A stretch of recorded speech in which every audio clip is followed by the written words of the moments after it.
Let me tell you the fashion story. I'm at Parsons. I'm teaching three-dimensional design to freshmen, foundation year students, so they haven't chosen a major. So I'm teaching across disciplines, and I love that. I mean, I love the fact that the students, they probably knew what they wanted to major in, but they had not declared a major yet. So it was a cross-disciplinary course. And I was serving on the admissions committee. There must have been something about me that the dean of the school at that time saw, but a decision was made to make me associate dean of the school. How old were you at this time? Like, I feel like this I moved here when I was 30. Wow. So I was probably 40. So young. I didn't know exactly what the responsibilities would entail because I have to say, there was another associate dean, Leslie Cadman. She was really the academic dean. And my role, I'll tell you how I described it, I was the pooper scooper. I was the person who went into academic departments that were floundering or having a moment of crisis, and I had to fix it. We were looking for a new chair of the fashion department, and the department had a crisis of leadership of sorts. There had been a chair for 25 years. When he left, he was replaced by someone who only lasted 3 months. It's a big job, and at the time, arguably the most important department at Parsons. So we hired someone that no one was very keen about, but he had a high profile, and when the senior administration, the three of us, came to terms with the fact that he really couldn't do the job, the ridiculous decision was made that I would be his shadow, that I would go to the department with him, and I would actually do the work. So that was August of 2000. And I'd been there for maybe 3 months. 3 months is a common denominator in many of these things. And I wrote a State of the Union to the dean saying, this place is hemorrhaging. This place is the biggest mess I could ever imagine. And I'll summarize it for you. It was a culture of infantilization. The faculty were infantilized by the administration and by this program called the Designer Critic Program, which is a whole other story. The students were infantilized by the faculty. Other than the faculty, no one had a voice. You go into a critique, the students aren't participating. They're ciphers. They're just sitting there while the teacher carries on and on and on, but not about the clothes, not about the design. Things like, if you put a little more shadow under this eye, it's going to make the face pop. I'm thinking, who gives a damn about the face? Yeah. I care about the clothes. Right. What's happening here? Which is what they're in school for. Yeah. Mm-hmm. So wow. in addition to the place hemorrhaging, I said, this is not a design school. I said, this place is a dressmaking school. And I was intent upon making change. And I said to the dean, we can't bring someone in from the outside. It will take them, God only knows how much time to understand how wrong this is, because the school had such a great reputation. The department did. And more than 70% of the designers on 7th Avenue were Parsons educated. But I also said, this is like the monkeys and the typewriters. You give 1,000 monkeys, 1,000 typewriters for 1,000 years, and someone's going to write the next great novel. And also that first year, there wasn't much that I could do. The budget's set, the faculty contracts are out, the curriculum's set. I mean, you really can't do anything except observe and ask a ton of questions. And most of the questions I would ask the faculty had the following answer. Well, that's the way we've always done it. Oh, that's the other thing. I was the only person who wasn't Parsons educated. So they all were regurgitating what they'd experienced. Oh, also, it's 2000. There's not a computer in the department. No, we don't believe in that newfangled stuff. There wasn't a fashion history class. Oh, we don't want the students to be influenced. What? We have a responsibility to give them a history of their discipline. What are you talking about? Yeah. So for the new students coming in the following year, 2001, I spent the summer with a group of faculty rewriting the entire program. And before doing that, 'cause we'll go back to the 2000-2001 academic year, I met with the rising seniors, the students who were then juniors. And there was this very well-known program called the Designer Critic Program that would pair, well, not really pair, 6 to 8 students would work with Donna Karan, Mark Jacobs, Tom Ford, and that designer critic would oversee the development of a collection. I said, you've all come here, I'm certain, revering the designer critic program and eager to participate in it. Yeah. So how would you respond if I were to tell you that I want it to go away? There was dead silence. Well, don't you want to know what you'd be doing? Yeah, what would we be doing? And at this point, there's 70 students who are seniors. You will design and execute a collection of 10 to 12 looks over the course of these 2 semesters, and that will be your senior year experience.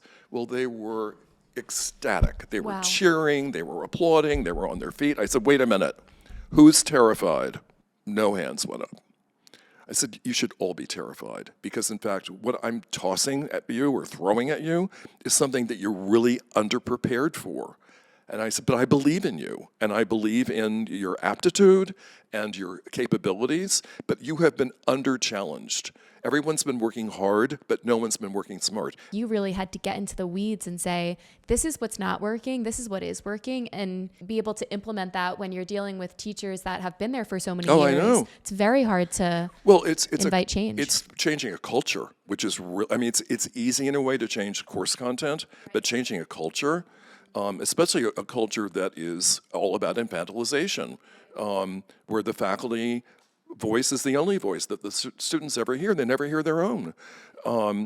So I have to say, part of what propelled me forward was an anger about how could this have happened, and why is it being perpetuated? And we have, and also my huge respect for the students.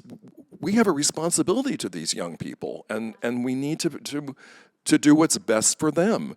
And I think the fact that I'm not a fashion designer and didn't have a fashion education was a huge asset, because I didn't have an axe to grind.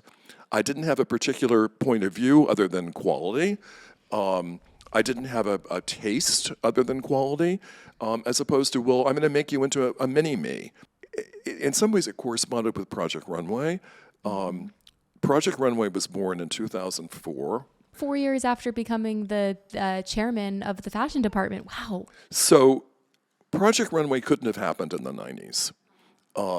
And when we think about American fashion, up until 1990-ish, it was a very narrowly defined aesthetic swath. And by the time we reach the late 80s, it's Donna Karan, it's Calvin Klein, it's Ralph Lauren, and that's about it, at least in America. Then American fashion goes into a period of crisis, a crisis of identity. It doesn't know who it is or what it is. And when it comes out of it in the second half of the 90s, it suddenly is a completely different place. It's a place that wants to cultivate and nurture young entrepreneurial designers. That allowed me to say, well, this is what we have to do with this department.